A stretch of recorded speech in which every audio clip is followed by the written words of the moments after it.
हजार की कीमत पर भरोसे का कत्ल, सच्ची घटना से प्रेरित कहानी। दोस्तों, इस तरह की सच्ची घटना से आधारित कहानी सुनाने का उद्देश्य सिर्फ आप लोगों को जागरूक करना है, न कि किसी के दिल को ठेस पहुंचाना।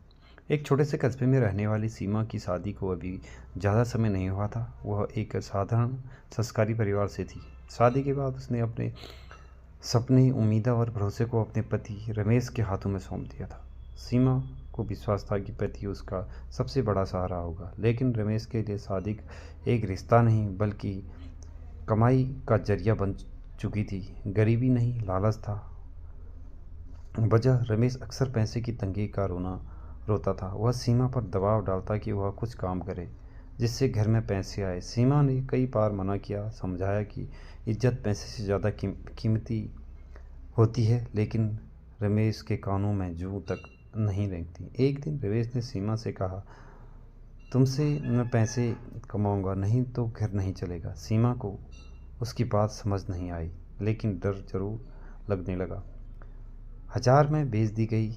कुछ दिनों बाद रमेश ने अपने दो परिचितों से सौदा किया। सिर्फ हजार में उसने अपनी पत्नी को धोखे से उसके साथ भेज दिया। सीमा को बताया कि उसे किसी महिला से मिलने जाना है, लेकिन जो हुआ वह उसकी ज़िंदगी का सबसे काला दिन था। सीमा किसी तरह वहाँ से बचकर घर पहुँची। वह टूटी हुई थी, शरीर से ज़्यादा मन से। जब पति की अपराधी निकला घर आकर, सीमा ने हिम्मत जुटाकर रमेश से पूछा कि उसके साथ ऐसा कैसे हुआ, क्यों हुआ। रमेश ने जो जवाब दिया, उसने सीमा की आत्मा तक को झकझोर दिया। मैंने इसी काम के लिए पैसे लिए थे। उस पल सीमा को समझ आ गया कि उसका पति उसका रक्षक नहीं बल्कि उससे बड़ा गुनहगार है। न्याय की लड़ाई, डर और शर्म के बावजूद सीमा ने चुप रहना नहीं चुना। उसने पुलिस में शिकायत दर्ज कराई। जांच शुरू हुई, सच सामने आने लगा। पति के खिलाफ मानव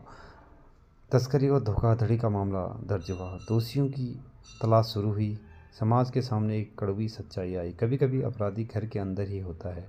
समाज के लिए सबक। यह कहानी सिर्फ सीमा की नहीं बल्कि उस सभी महिलाओं की है जिसका भरोसा पैसे के लालच में कुचल दिया जाता है। शादी का मतलब अधिकार नहीं होता। गरीबी अपराध का बहाना नहीं बन सकती। चुप रहना अपराध को बढ़ावा देता है। कानून आज भी पीड़ित के साथ खड़ा है।